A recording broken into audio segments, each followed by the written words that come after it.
Hare Krishna, everybody. Welcome back to the daily readings of Srila Prabhupada's books. We've been reading now for quite some time the Srimad-Bhagavatam. We started with the Gita, and we also did the Chaitanya Charitamrita, but not live streamed. Now we're reading through the Srimad-Bhagavatam, and the Srimad-Bhagavatam is extremely special.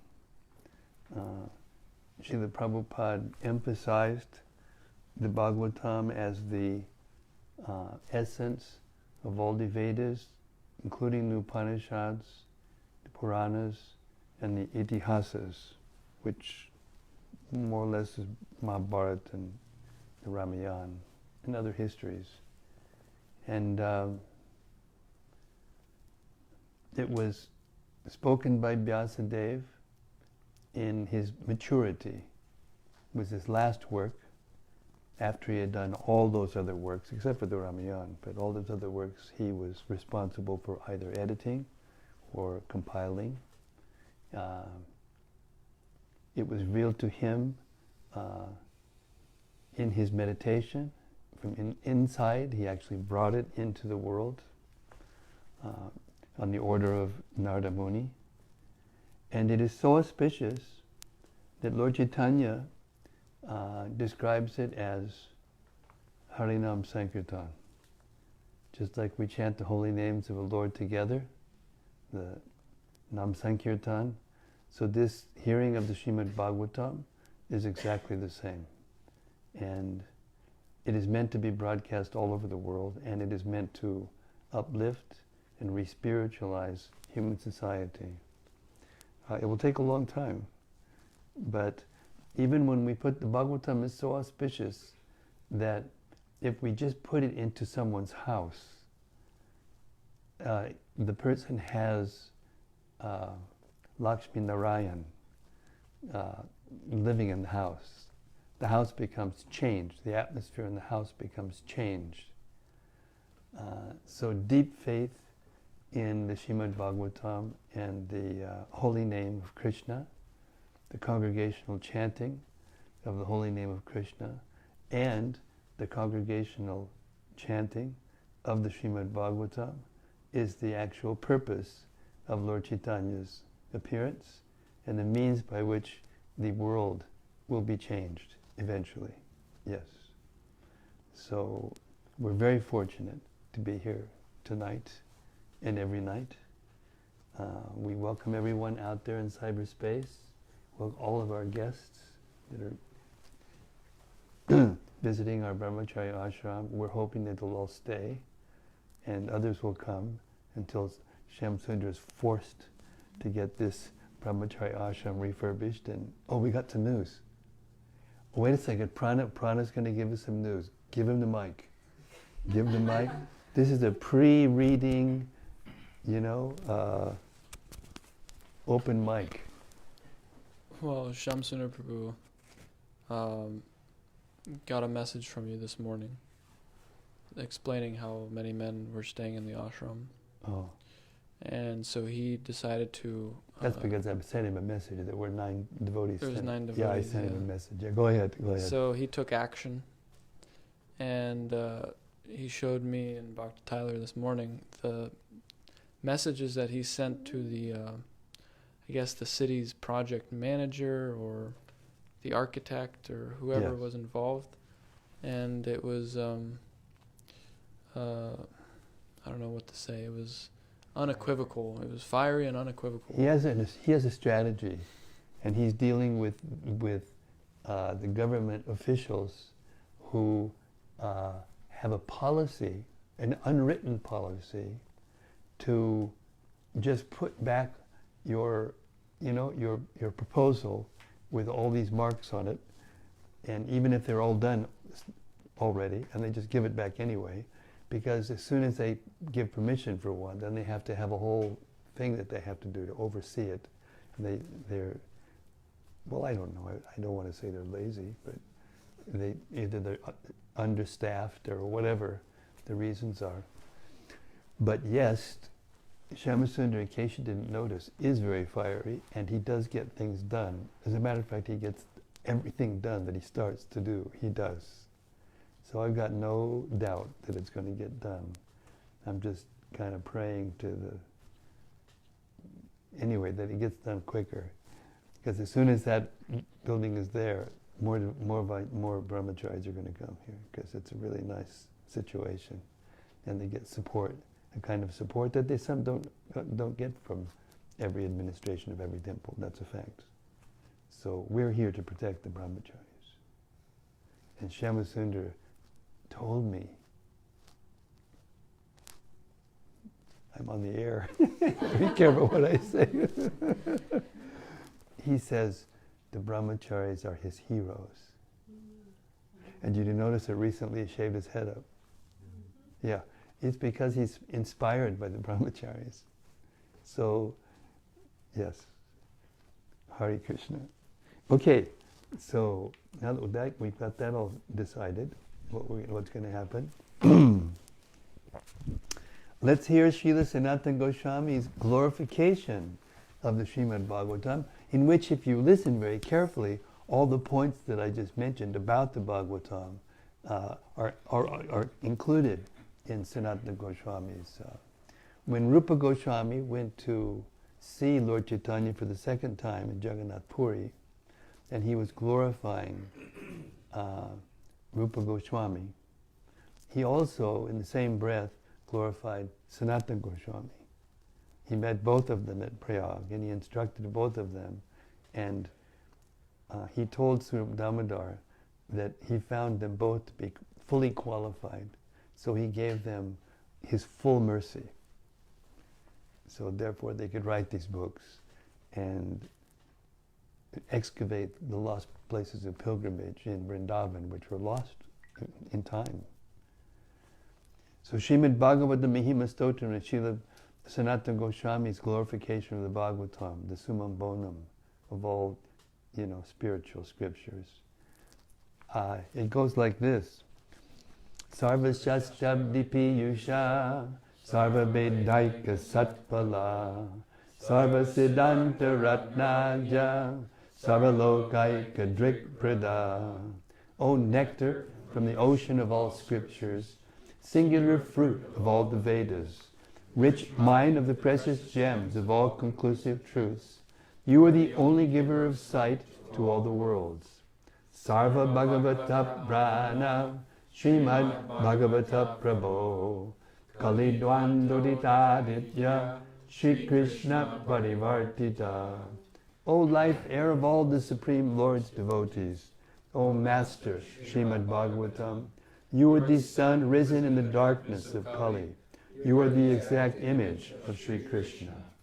Paramananda Pataya, Prema Varshakshadayate, Sarvada Sarvasevyaya, Shri Krishnaya Namostume. I bow down to you, who are supremely blissful to read. Your every syllable pours down a flood of prema. You can always be served by everyone. You are Sri Krishna himself. Madeka Bando Matsangin, Madguro Man Mahadana, Man Nistadaka Madbhagya, Mad Ananda Namostute. My only friend, my constant companion, my spiritual master, my great wealth, my savior, my good fortune, my source of ecstasy, I bow down to you. Asadu saduta dayin, atini chochata kada, hanamun chagada chinmam, premnarit kantayos buddha. O bestower of saintliness to the unsaintly, O exalter of the most fallen, please never leave me. Always appear in my heart and my voice with pure love. Om Namo Bhagavate Vasudevaya. Om Namo Bhagavate Vasudevaya. Om Namo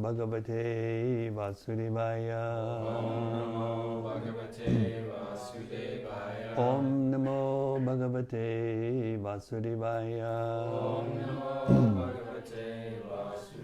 So now we're going to hear a very wonderful section of the 11th canto, in which Maharaj Nimi meets the 9 Yogendras. 9 Yogendras were brothers of Maharaj Bharat, sons of Rishabdev. And they were the 9 sons of the 100 sons that became Paramahamsas, preachers. And they give exposition of the philosophy of Krishna consciousness in a very wonderful way. Each one of them takes a different aspect of the philosophy and elaborates on it. Okay. Canto 11, Chapter 2. Maharaj Nimi meets the 9 Yogendras, text 6.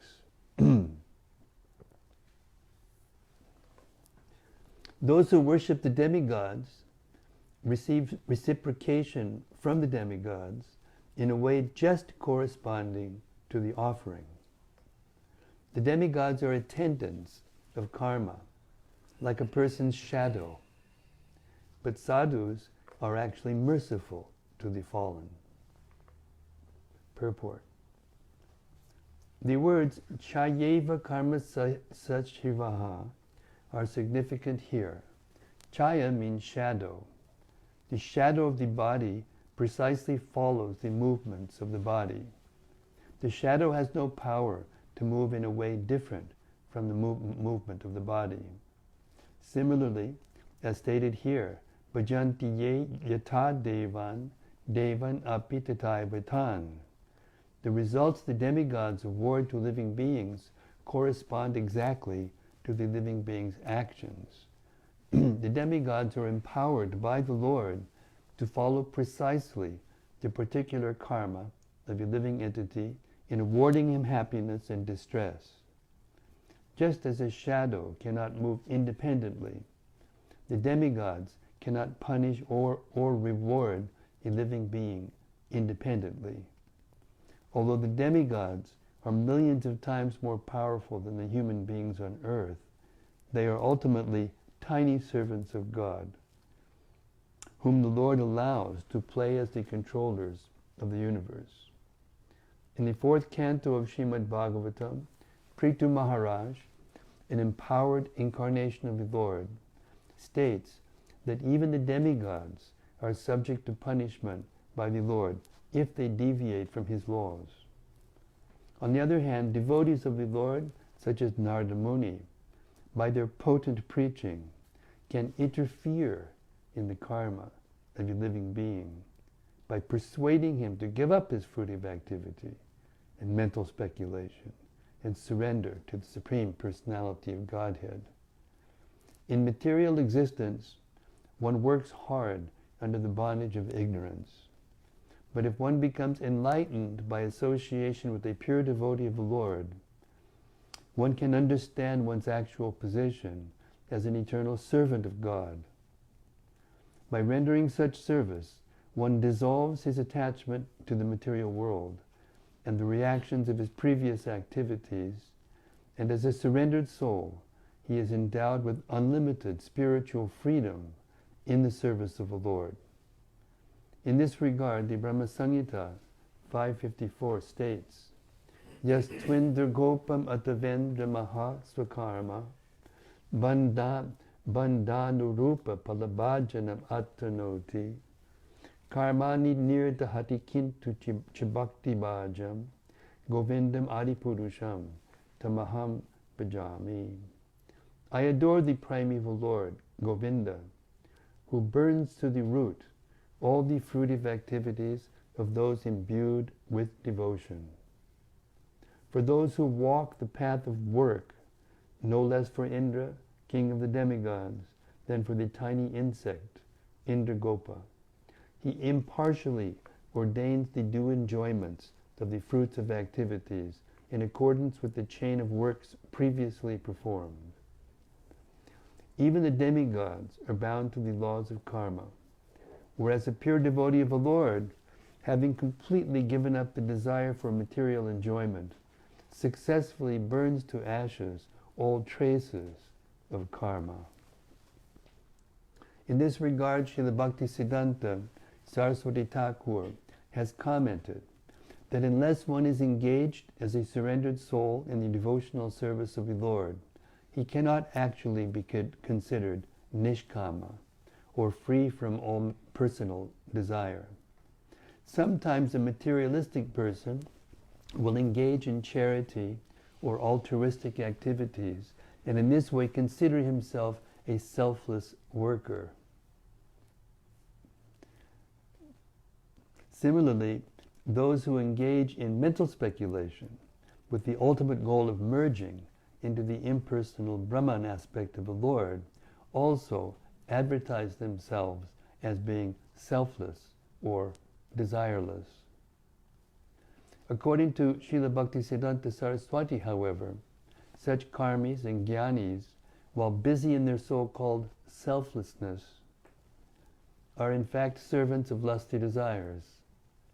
In other words, they have not perfectly understood their position as eternal servants of God.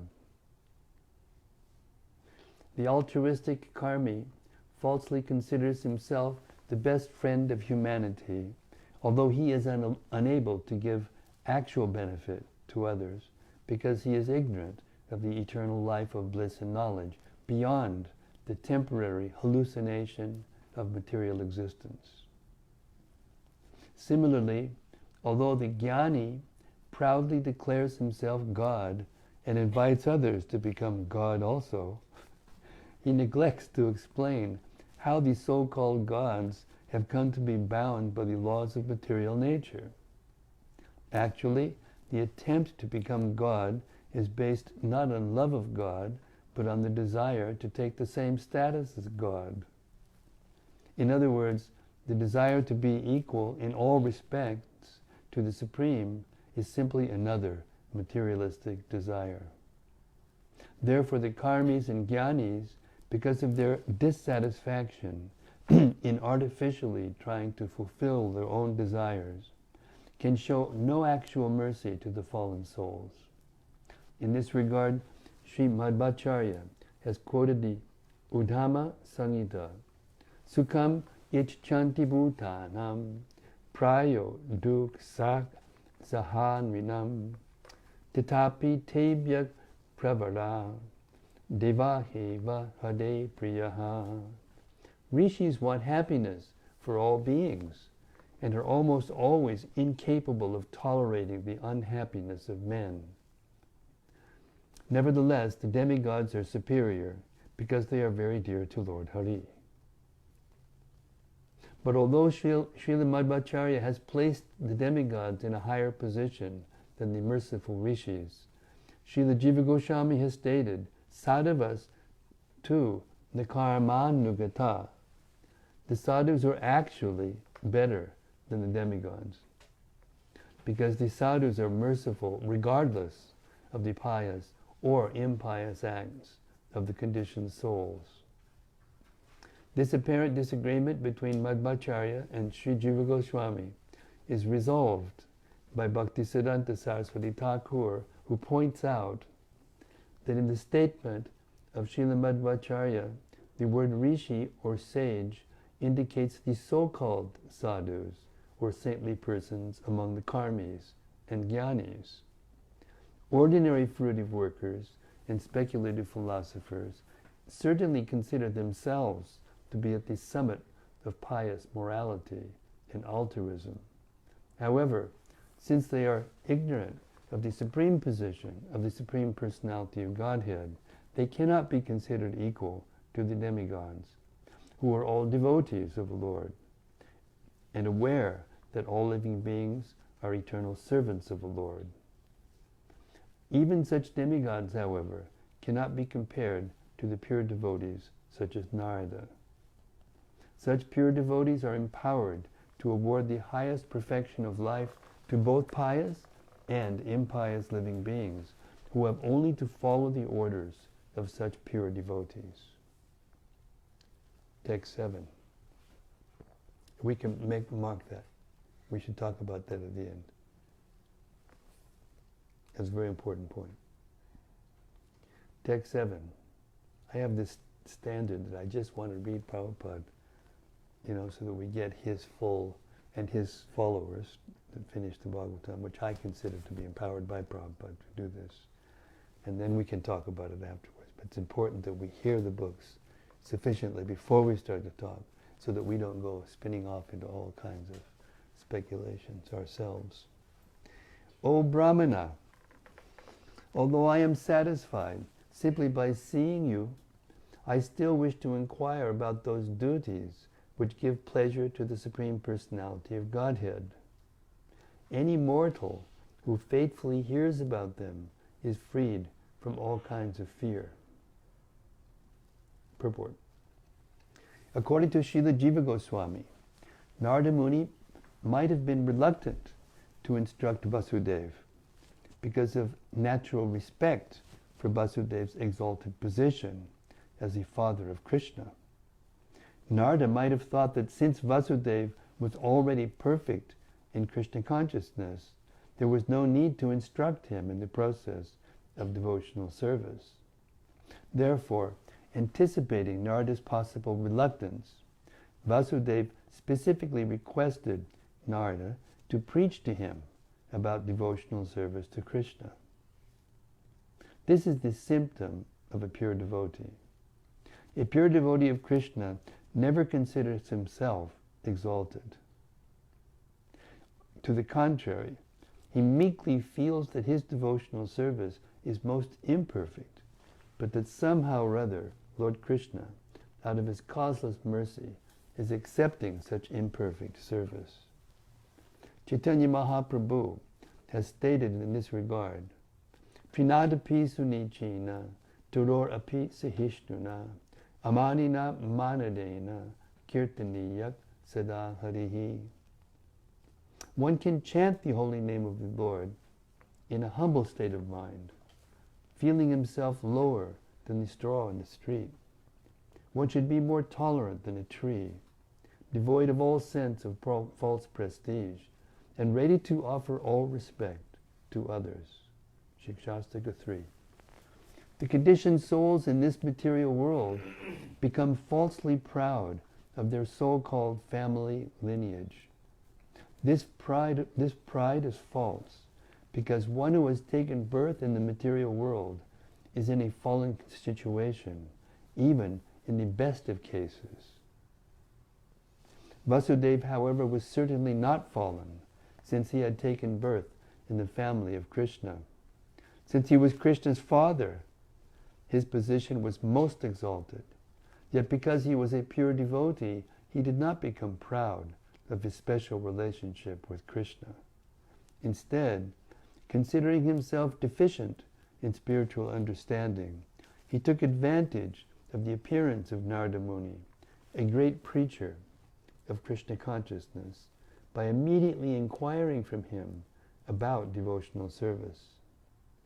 This incomparable humility of a pure devotee of Krishna is far superior to the false humility of the impersonalists, who actually maintains a desire to be equal to God through adopting the external behavior of a meek and saintly person. Hypocrite. Bhayam, or fear, is caused by seeing something other than Krishna. Dutiya binibeshata. Everything is actually an emanation from the Supreme Personality of Godhead, as stated in Vedanta Sutra, Janmad Yasya Yataha. And it's confirmed in the Bhagavad Gita, Ahang Sarvasya Prabhavat, Vasudeva Savamiti, etc. Krishna is the well-wishing friend of every living entity, Suridam Sarvabhutanam. If a living being gives up his misguided attempt to defy the Supreme Personality of Godhead and surrenders to the Lord, certainly he becomes confident in his eternal relationship with Krishna. A surrendered soul can actually experience that Krishna is his well-wishing friend, and since that friend is the Supreme Absolute Controller of all existence, there is certainly no cause for fear. The son of a rich man certainly feels confident while touring the estate of his father. Similarly, an empowered representative of the government feels confident in the discharge of his duty. In the same way, a devotee of Krishna, acting as a representative of the Supreme Lord, feels confident because he can understand at every moment that the entire material and spiritual creation is strictly under the control of his benevolent master. The non-devotee, however, denies the supreme position of Krishna and therefore imagines that something is different than Krishna. For example, if a servant of the government thinks that there is some dangerous obstacle that cannot be controlled by the government's power, he becomes fearful. If a child feels that there is some power that cannot be subdued by his father, then he becomes fearful. Similarly, because we artificially think that there is something within existence that is not under the strict control of the benevolent Lord, we become fearful. Such a concept of a second thing, something other than Krishna, is called Dvitiya Binivisha, and it immediately creates a foreign atmosphere of bhayam, or fear. Krishna is called Abhayankara, which means that he destroys all fear in the heart of his devotee. Sometimes so-called scholars, distraught after many years of impersonal speculation and enjoyment of materialistic life, become fearful and anxious. Srila Bhaktisiddhanta Saraswati compares such disturbed philosophers to the bound vulture in the Chandogya Upanishad. Desiring liberation from fear, such speculators unfortunately concoct an imaginary liberation, vimuktamanina, and try to take shelter of impersonal spiritual existence or voidness. But the Bhagavatam 10.2.32 states, Aruya, krich trena padam tata, padantyado nadrita yushmadangrayaha. Because such perpetrators have not rectified their original mistake of rejecting their eternal relationship with the Supreme Personality of Godhead, they fall from their concocted liberation and thus remain in a fearful condition. Vasudeva, however, is openly eager to hear more and more about devotional service to Krishna, and therefore he states, Yan shutva shraddhaya martyo muchyate sarvato bhayat. Simply by hearing about pure devotional service to Krishna, a conditioned soul can easily free himself from all types of fear, and this transcendental freedom is certainly eternal. Text 8. In the previous birth on this earth, I worshipped the Supreme Lord Ananta, who alone can award liberation. But because I desired to have a child, I did not worship him for liberation. Thus I was bewildered by the Lord's illusory energy. It's humility. Purport. According to Sridhar Swami, the word kila, meaning indeed, it is true, it is said, or as is well known, indicates that Vasudeva was remembering the words the Lord had spoken to him when the Lord had appeared as four-armed Vishnu in the prison of Kamsa. Srila Jiva Goswami states that that from the anxiety of Vasudeva, which is expressed in this verse by the words apujayam namokshaya mohito devamayaya, it is to be discerned that Vasudeva had heard of the curse of the Brahmanas at Pindaraka against the Yadu dynasty, and that he could understand from this curse that the Lord's disappearance from the earth was imminent. Vasudeva understood that the Lord's manifest pastimes within this universe were coming to an end. And he now lamented that he had not directly taken advantage of the opportunity to worship Krishna, to go back home, back to Godhead. Significantly, Vasudeva has used the word Muktidam to describe the Lord. Muktidam is a synonym of Mukunda, or that personality who can give liberation from the cycle of birth and death. It is stated in Vedic literature that even the demigods are bound to the cycle of birth and death, although their lifespan is inconceivably long by earthly calculations.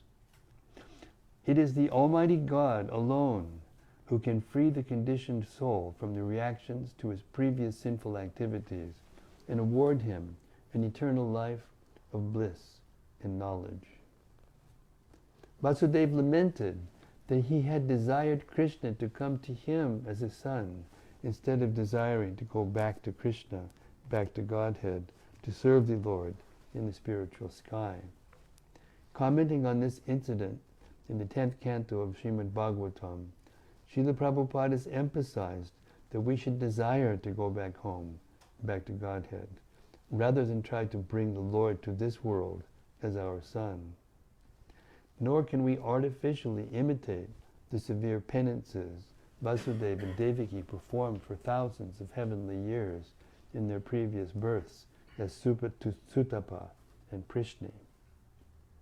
In this connection, Srila Prabhupada states, if we want to get the Supreme Personality of Godhead to become one of us in this material world, this requires great penance. But if we want to go back to Krishna, Tyaktva Deham Punar Janma Naiti Mam Eti Sorjana, we need only understand him and love him.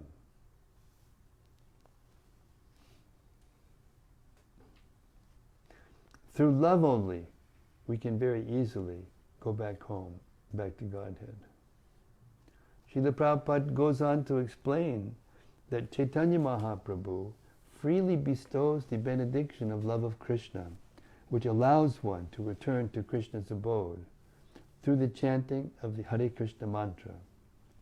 This chanting process is far more effective in this age than artificial attempts to perform severe penances and austerities. Srila Prabhupada concludes, therefore, one need not undergo severe penances for many thousands of years. One need only learn how to love Krishna and be always engaged in his service. Sevan mukhe ichivado, swayam eva spurdatyadaha. Then one can very easily go back home, back to Godhead, instead of bringing the Lord here for some material purpose, to have a son or whatever else. If we go back home, back to Godhead, our real relationship with the Lord is revealed, and we eternally engage in our eternal relationship.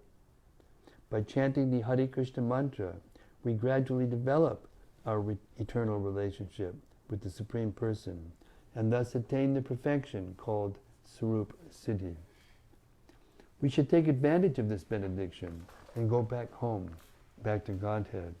Bhagavatam 10.3.38.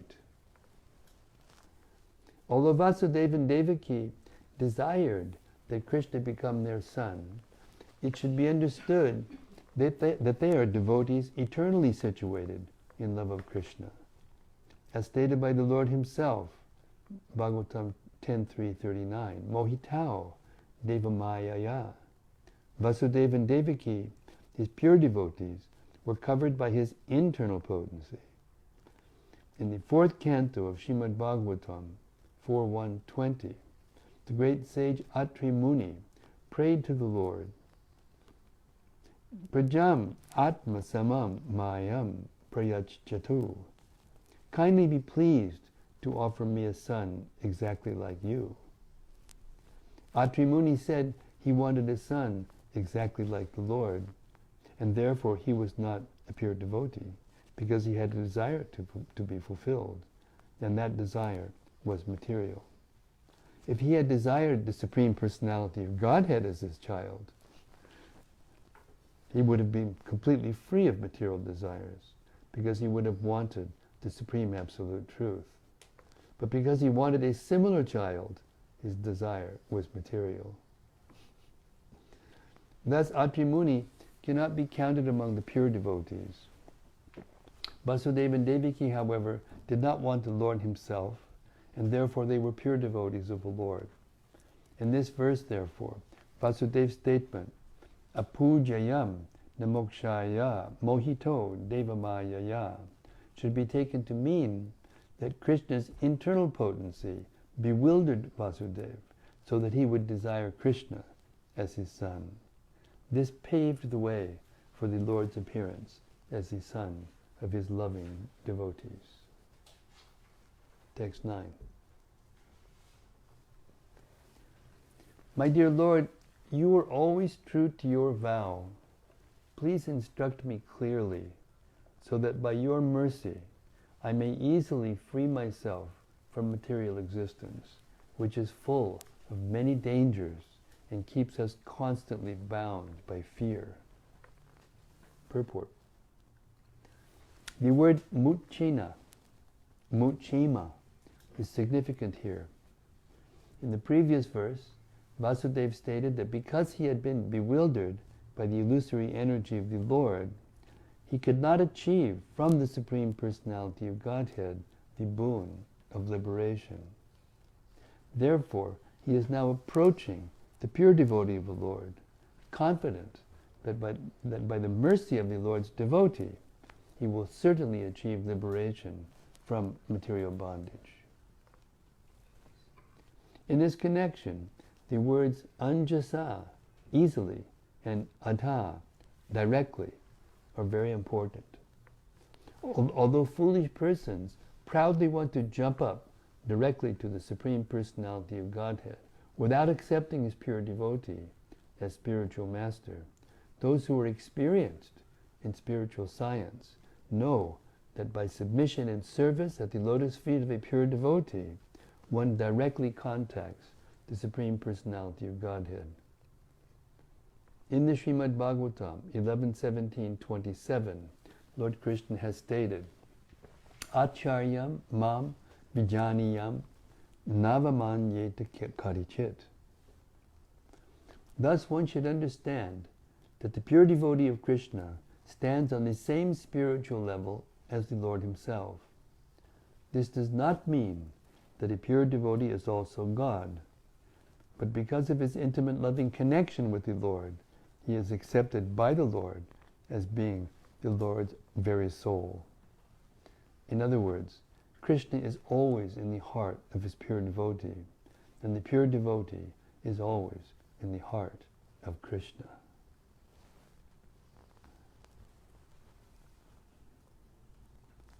Although Sri Krishna is eternally the personality of Godhead, one without a second, the Lord is more pleased to see his pure devotee worshipped. Therefore the Lord says, Acharyam mam bijaniyad. One must offer the same respect to the Vaishnava spiritual master as one would offer to the Lord.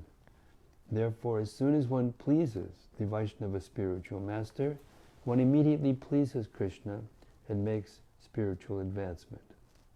The word anjasa means that this bona fide process is the easiest method of achieving spiritual perfection.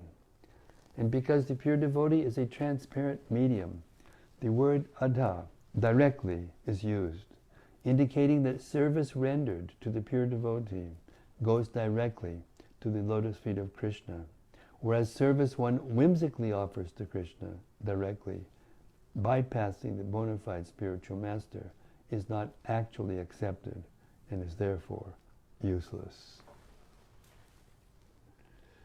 Those who actually desire the highest perfection, that of going back home, back to the eternal, blissful kingdom of Krishna, should study very carefully the example shown by Sri Vasudeva in these two verses. He indicates that although one cannot achieve liberation by directly worshipping the Supreme Personality of Godhead, one can very easily achieve the perfection of life simply by a moment's association with a pure devotee of Krishna, such as Narada Muni, the exalted Vaishnava saint among the demigods.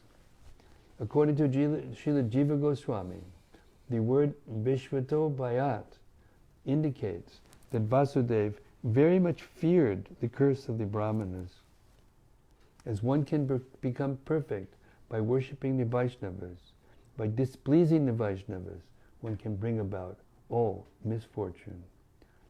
Thus Vasudeva feared the curse delivered by the Brahmanas at Pindaraka Tirtha. When Rupa Goswami was being examined, his poetry and drama was being examined by Ramananda Roy and Swarup Damodar. Lord Chaitanya was there.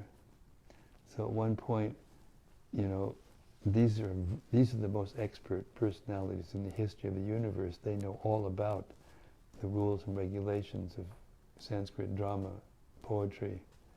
So he was asking them for the second, I think it was the second verse of the Lalita Madhava, and it was glorifying Lord Chaitanya. And Lord Chaitanya was sitting there. And they had all the things they had heard up until that time. It was so nectarian, everybody was just swimming in ecstasy. And then, so Jiva Goswami hesitated, but Lord Chaitanya insisted, no, you should say the verse, go ahead. Because he didn't know it was going to be about him. Or maybe he knew, but he didn't. Rupa Goswami. And so then Rupa chanted the verse, and it was, anyway, it was about Lord Chaitanya, and it was a glorification of Lord Chaitanya. And Lord Chaitanya, he was very internally, it's described in the verse, that internally he was very pleased, but externally became angry. He said, your writing is like nectar. Why have you put poison in the nectar? And everybody said, no, this is not poison. This is actually, ambrosia. It's like camphor being put in a special preparation to make it sweeter and more fragrant. And Lord Chaitanya, he had to shut up. He couldn't defeat his devotees. But the point being made is that even Lord Chaitanya, even God himself, when he's acting as a devotee, he acts very humbly. He never takes credit. He never wants to be praised, like that. That's why Lord Chaitanya came as a devotee, to teach us exactly how to be a perfect devotee. Okay. Where are we? 6:55. Okay. Text 10. Shukadeva Goswami said, O king, Devarshi Narada was pleased by the inquiry of the highly intelligent Vasudeva, because it suggested the transcendental qualities of the Supreme Personality of Godhead. It reminded Narada of Lord Krishna. Thus Narada replied to Vasudeva as follows. Text 11. Sri Narada said, O best of the Sattvatas, you have quite correctly asked about the eternal duty of a living entity toward the Supreme Lord. Such devotional service to the Lord is so potent that its performance can purify the entire universe. Purport. A similar statement was made by Sri Shukadeva Goswami in the first verse of the second canto, when he congratulated Parikshit Maharaj for asking about Krishna. Vadiyan eshate prashna krito lokahitam nipa atmavit samatak pumsang shotavya dishoyak padaha. My dear king, your question is glorious because it is very beneficial to all kinds of people. The answer to this question is the prime subject matter for hearing. and it is approved by all transcendentalists. Similarly, Srila Sutta Goswami congratulated the inquiring sages of Naimisharanya in the following words: Muniyak saruprishto ham bhavadbir lokamangalam yat kritak krishtasam prashno yinatma suprasidati. O sages, I have been justly questioned by you. Your questions are worthy because they relate to Lord Krishna and so are of relevance to the world's welfare. Only questions of this sort are capable of completely satisfying the self. Bhagavatam 1:2-5.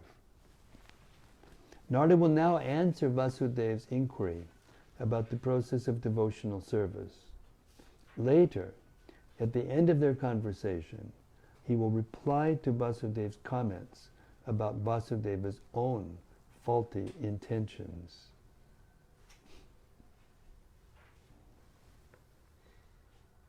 Text 12. Pure devotional service rendered to the Supreme Lord is spiritually so potent that simply by hearing about such transcendental service, by chanting its glories in response, by meditating on it, by respectfully and faithfully accepting it, or by praising the devotional service of others, even persons who hate the demigods and all other living beings can be immediately purified. Would you like to hear that one again? Anybody want to hear that again?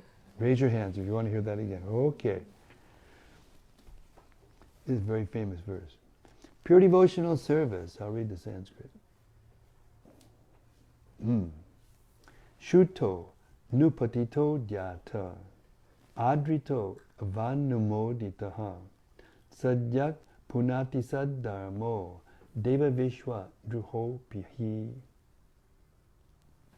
Pure devotional service rendered to the Supreme Lord is spiritually so potent that simply by hearing about such transcendental service, by chanting its glories in response, by meditating on it, by respectfully and faithfully accepting it, or by praising the devotional service of others, even persons who hate the demigods and all other living beings can be immediately purified. That's one of the nicest definitions of the pure devotional service in the whole book. Purport. Srila Bhaktisiddhanta Saraswati Thakur, following Sridhar Swami, has commented that the word Saddharma refers to Bhagavat Dharma. This is also confirmed by Sridhar Swami. Bhagavat Dharma is spiritually so powerful that even those who by worldly standards are implicated in various ways in sinful behavior can easily be purified by adopting any of the processes mentioned in this verse. In the practice of ordinary piety, one worships God with the expectation of receiving something in return for one's service. Similarly, the impersonalist aspires for his own liberation, wishfully thinking that he will become equal to God. In Bhagavat Dharma, however, there is no such impurity. Bhagavat Dharma is devotional service to the Lord, in which the only objective is the satisfaction of the Lord. If one rejects this process and instead wants to hear about, teach, or meditate upon another process, the chance for immediate purification is lost. Neither ordinary materialistic yoga processes meant for achieving mystic powers, nor impersonal processes based on speculation have the power to purify immediately those who have fallen into sinful behavior. Saddharma, or Bhagavat Dharma, pure devotional service to the Supreme Personality of Godhead, is unique in that even the most fallen souls can immediately rise to the highest perfectional stage by surrendering at the lotus feet of Krishna or his pure devotee.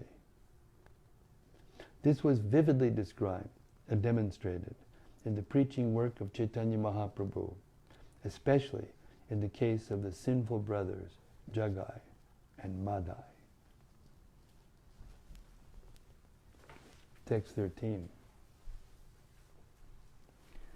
Today you have made me remember my Lord, the supremely blissful personality of Godhead, Narayana. The Supreme Lord is so auspicious that whoever hears and chants about him becomes completely pious. Purport. Srila Jiva Goswami has stated, Narayanas tadrishad dharme Madhya Guru Rupo Narayana Shihi. The word Narayana in this verse refers to the incarnation of Godhead, Narayana Rishi, who acted as Narada's spiritual master in this Dharma. Srila Jiva Goswami has also pointed out, Smarita iti Krishno pasanavashena tasyapi vismaranat. The word smarita, he is brought back to memory. Smarita, he is brought back to memory, indicates that because of Narada's absorption in the worship of Krishna, he had forgotten Lord Narayana. In other words, if intense engagement in devotional service makes one sometimes forget the personality of Godhead, by Krishna's arrangement, such a sincere servitor will again be reminded of the personality of Godhead. Hare Krishna. Checkmate. Krishna's got us. Prabhupada used to laugh at us, you know. He said, yes, Krishna tricked you. He said, you can never forget. Krishna for Krishna. You never forget. You tasted anything, any drop, you'll never forget. Therefore, you cannot leave Krishna. And you will always be reminded. Text 14. Okay, one more. To explain the devotional service of the Lord, sages have related the ancient history of the conversation between the great soul, King Videha, and the sons of Rishabh. Now we're getting to the text. Because, you know, Narada, everyone, whenever they ask a question, they always remember somebody superior to them or another conversation that was, you know, this is Bhagavatam.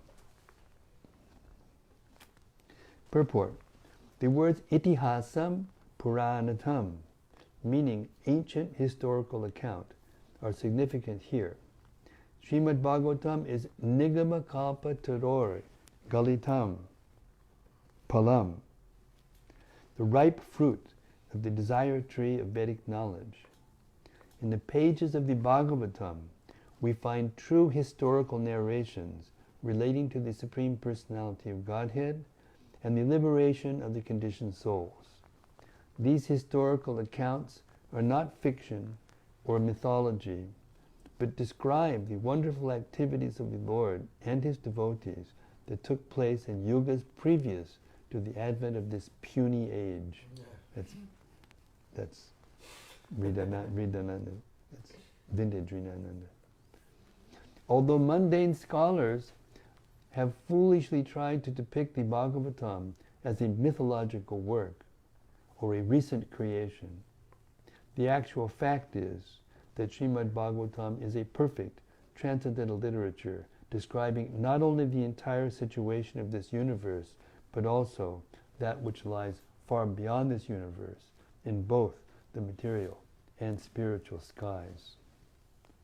If one seriously studies the Srimad-Bhagavatam, he becomes the most learned intellectual man. Chaitanya Mahaprabhu desires that all pious persons become highly learned by hearing Srimad-Bhagavatam and then preach the glories of the Lord in a scientific way all over the world.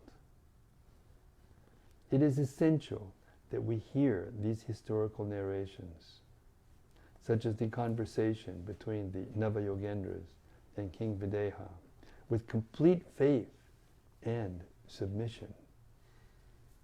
Then, as stated in verse 12 of this chapter, even if our former life is filled with abominable activities, simply by hearing Srimad-Bhagavatam, we shall be promoted to the same transcendental status as the Lord and His pure devotees. Shall we read that again? Yeah, Then, as stated in verse 12 of this chapter, even if our former life is filled with abominable activities, simply by hearing Srimad Bhagavatam, we shall be promoted to the same transcendental status as the Lord and His pure devotees. This is the extraordinary power of Bhagavad history, as contrasted with useless, mundane historical accounts, which ultimately serve no purpose. Although mundane historians justified their work on the plea that we have to learn from history, we can practically see that the world situation is now rapidly deteriorating into unbearable conflict and chaos, while so-called historians stand helplessly by, just waiting to write it down. What happened? Right? But the Bhagavad historians, who have faithfully heard Srimad Bhagavatam, can give perfect and potent instructions for the restoration of a peaceful and blissful world. Therefore, those who are inclined to enrich their intellectual life through the study of history should educate themselves in historical narrations of Srimad Bhagavatam. This will bring them to perfection of intellectual and spiritual life. Hare Krishna. We'll stop there. It's an hour of reading. I have to stop at 7:30. So we have 20 minutes. Okay, Hare Krishna everybody out there in cyberspace. That was quite an interesting and beautiful reading of purports that were so nice. Okay, this is our open mic time. Anybody out there in cyberspace that has a question can answer it also. And we have one attentive person here. He's called Bhakta Patrick. And he's going to not miss a beat. You also said that you were going to comment on a part from the beginning at the end of a purport. You wanted to go back and look. Yeah, I was. We have it. It was, the sentence was, such pure devotees are empowered to award the highest perfection of life to both pious and impious living beings, who have only to follow the orders of such pure devotees. Well, that what I was mentioning before was the thing about the demigods, and how the demigods are actually greater than the sages, because the tendency will be to think that the demigods are lower than the sages. But then Jiva Goswami pointed out that, because this was talking about the sages, who are speculators, and the rishis. What is that verse? Tarko, Pratishta, Shutiyo, Bibina.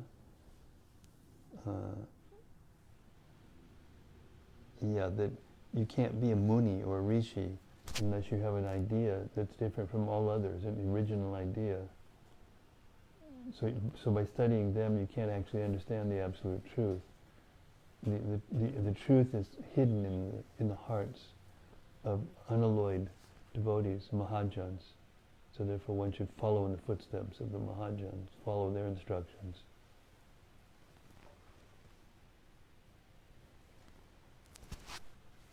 But I'm going back to your point. That was the point I wanted us to remember. But go ahead. I'm sorry. Say it again. such pure devotees are empowered to award the highest perfection of life to both pious and impious living beings who have only to follow the orders of such pure devotees. Yes. So, elaborate, please. I think what you just said was perfect, that because only the pure devotees are the ones who are having the Lord in their heart, and the truth of the Vedas, the purport of the Vedas is revealed to them, then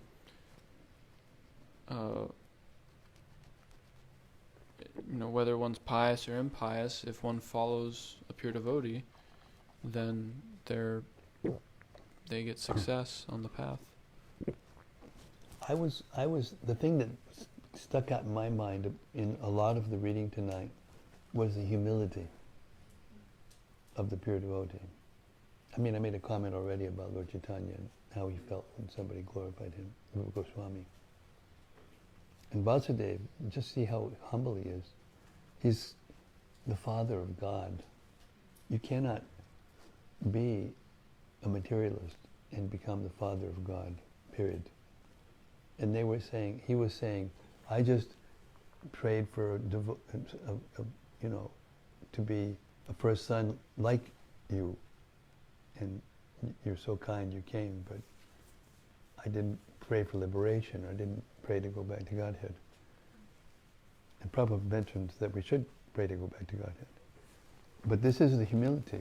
See, that's why this is so hard to understand. Because the person who's the most qualified, when he speaks, it seems like, and people who are envious, materialistic, if you exhibit your humility in front of them, they'll take it as weakness, and they'll just try to defeat you or smash you. Well, it takes one to know one, as they say. You can't recognize a pure devotee unless you're a pure devotee. Yes, Prana, please. Go ahead. Go on. Take it to the house. I had some reflections about the verse where Narada Muni says, he talks about how pure devotional service is so spiritually potent that simply by hearing about it, chanting about it, meditating on it, praising the devotional service of others, even persons who hate the demigods can immediately be purified. I was thinking today we went on Harinam and book distribution downtown, and it was really ecstatic. It was completely a lot of fun. And so many people were appreciative of us, actually. I mean, just the fact that we were out there dressed in dhotis and tilak and chanting Hare Krishna and giving out cards, peanut butter burfis, and books. People were... I stopped one man, and it was kind of... It's not usually like this happens, but he was on the phone, and I still stopped him and got him a book, and he was walking away, and I said, "Can you give a donation?" And then, while on the phone, he just started, looking for it, getting the donation out, and he gave me something, and I was thinking that he must have appreciated what we were doing. That's the verse. And so he got this benefit. That's right there in the verse. And so I was thinking how this is like such an important activity, Sankirtan, because we're benefiting everyone just by going out, just by chanting. But this is what Prabhupada said, if they just touch the book. If they just touch the book, they make spiritual advancement. And even if they don't do anything else, they'll take a human birth. I mean, how auspicious is that? You can participate in that, process of assuring that people take human birth. I mean, what's wrong with that?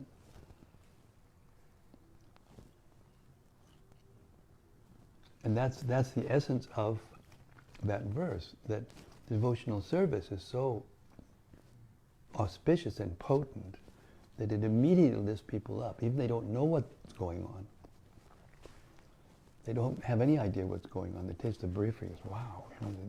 They have no idea what's going on, but they just to appreciate it, they make so much advancement. It's right there in that verse.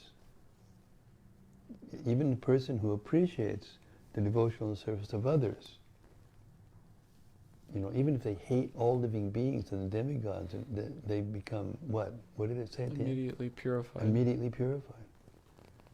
So of course they can go back out and they still do nonsense and everything, but they'll never forget that. And they become purified. For that moment, they become liberated actually.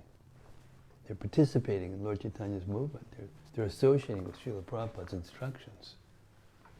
What to speak of what we're doing here every night like this, every single night. This is, it's out there, in terms of degree of auspiciousness. That's why we need to bring the newer, don't be afraid to bring new people into this atmosphere. They will become moved by this atmosphere, by all of you, and your hearts, which are inclined to hear about Krishna.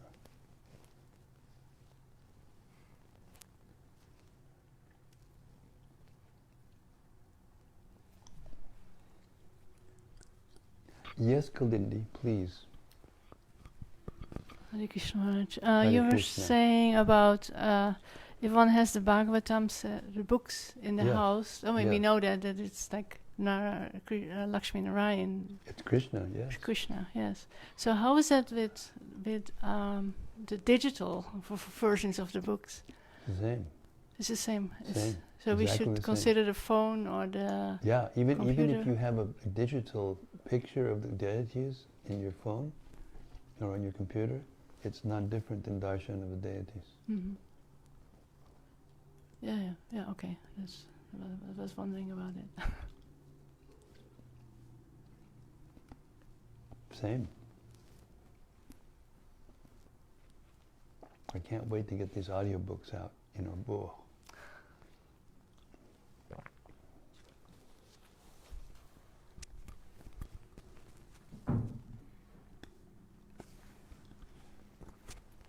Hare Krishna. In text 7, I really enjoyed the part about how once you understand that there is no other thing other than Krishna, you're free of fear. 'Cause I had a thought on books before I was out, feeling like I couldn't approach people or couldn't distribute to certain people, and I realized the only reason I think I can is because I think that I'm doing it and it's not Krishna. And when that happened, it just got easier to distribute to people, and that kind of wall started to go away. Yeah, Actually wait helped till you in that come to way. the point where you actually remember that every Krishna's in the heart of every one of them. Just waiting for you to come and remind them. And the most unlikely looking person sometimes will just become overwhelmed. It happens all the time. When we first started out, we had these long-haired wigs, because we thought only the hip people would be able to take this, And then somebody, I don't remember who it was, somebody had a breakthrough, and then we started, dressing like with something like this, and nice and proper, and approaching everybody, and the results just went. That's when they took off. 1973, 74. Yeah.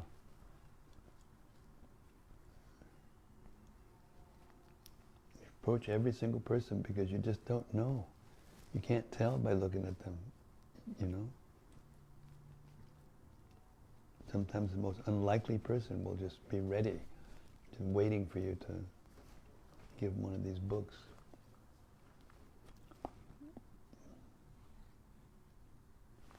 Rati Manjari just dropped a comment in. Okay, Rati dropped a comment. Let's hear it.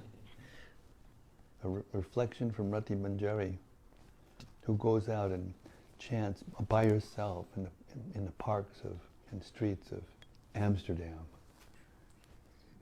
Kalindi knows all about that. She went out on book distribution with Rati. You were her partner in book distribution. You were the driver. Alright. Dear Guru Maharaj, please accept my respectful obeisances. Thank you for another nectarine reading. Nectarian. Tonight, We heard about how some persons try to offer devotional service to Krishna directly while bypassing the pure devotee, and that this service is not accepted. I have a question about this, which was asked by one lady in our Bhaktivedanta reading circle. She wondered about this point, whether it is possible to have a direct relationship with Krishna, or does it always have to go through a pure devotee? Could you comment on this, please? Well, yes, you can have a direct relationship with Krishna. Everybody does in the spiritual world. But here we're in the material world, and we are contaminated, and it's Krishna. It's actually Krishna's will. This is described, I think, maybe in the 11th canto. We may come upon this verse later. It's either in the 11th canto or in the 9th canto, where Krishna says, "It is my will. I have decided to deliver the fallen conditioned souls in the material world by the dust of the feet of my pure devotees." He's delegated it to them. So that's the reason. The reason is it's Krishna's will. That's the way he wants it. But that doesn't mean that we can't have direct relationships with Krishna in the spiritual world, and even here when we become purified. But Krishna doesn't touch Maya. He doesn't.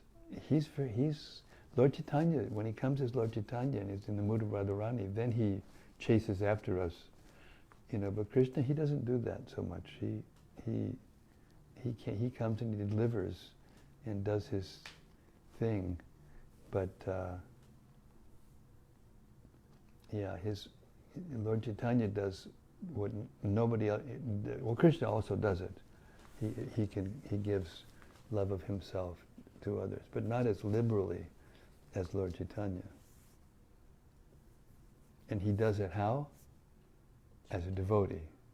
As a devotee, because he's a devotee. So all these, anyway, he's showing us in so many ways why that's true and how it's true.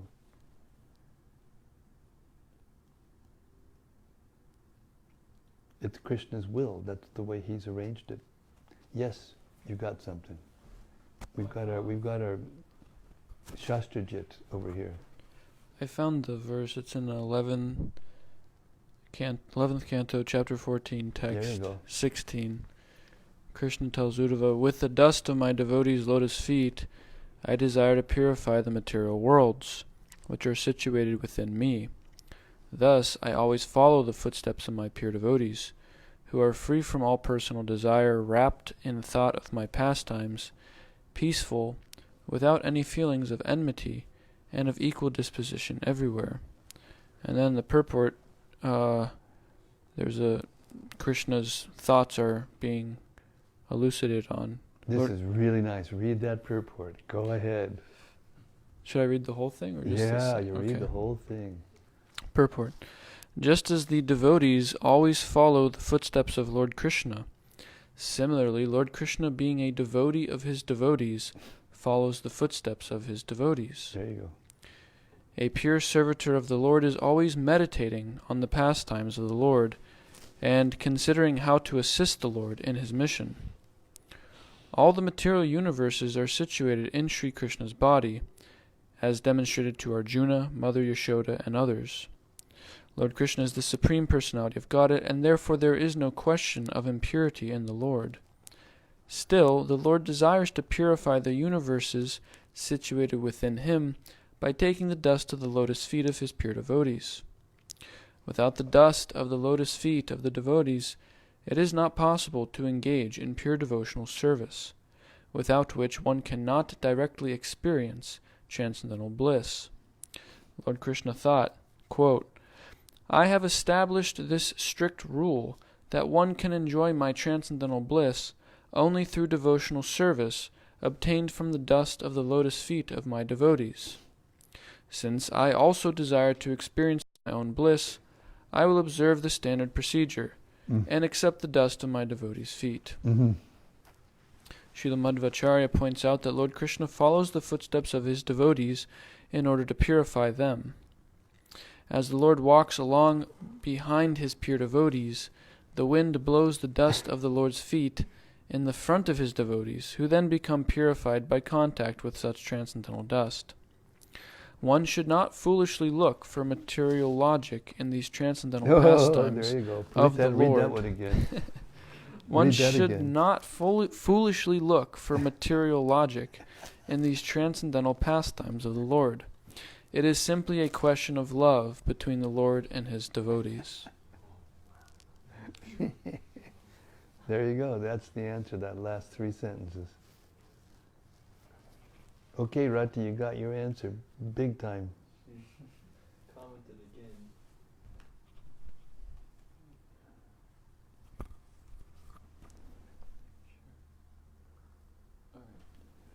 If I may ask, is it also because Krishna loves his devotees so much and he wants us to love them too? That's what I just got through saying. Must have come in the middle of that. Yeah, probably. Yeah, the last 3 sentences of that purport describe exactly that. It's a question of love. There's no logic, or you're trying to figure out. You're Dutch, that's why. You've got to figure everything out, like, the logic and reason, But there is no logic and reason for it. That's what Krishna wants. And when someone tries to do that, then he what? Yasya prasada bhagavat prasado shakshadari tvena samasta shastriya uktastata bhavyate visanvir kintu prabhoya priya evatasya. The person becomes so dear to Krishna, then that's what Krishna does.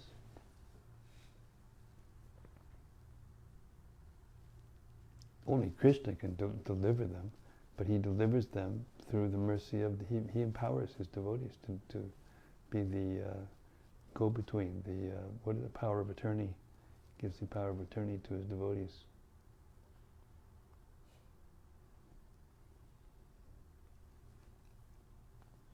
Okay, ladies and gentlemen, it's exactly 7:30, and I have what's the word? I've got to read tomorrow morning, and I've got to get to bed early so that I can do it, with the proper voice. We did 53 pages, by the way, this morning. Yeah, 4 hours, 53 pages.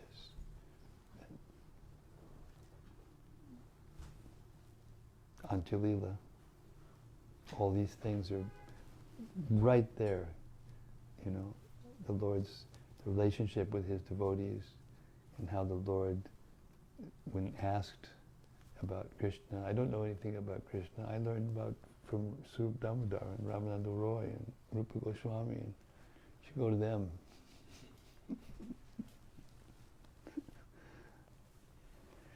Okay, Srimad-Bhagavatam ki jai. Gaur Premanandi Hari Hari Bol. Thanks very much, everybody, for attending, and we'll see you tomorrow at 6 o'clock, same time, same station, here in Radha Lane, the live studios. Hare Krishna.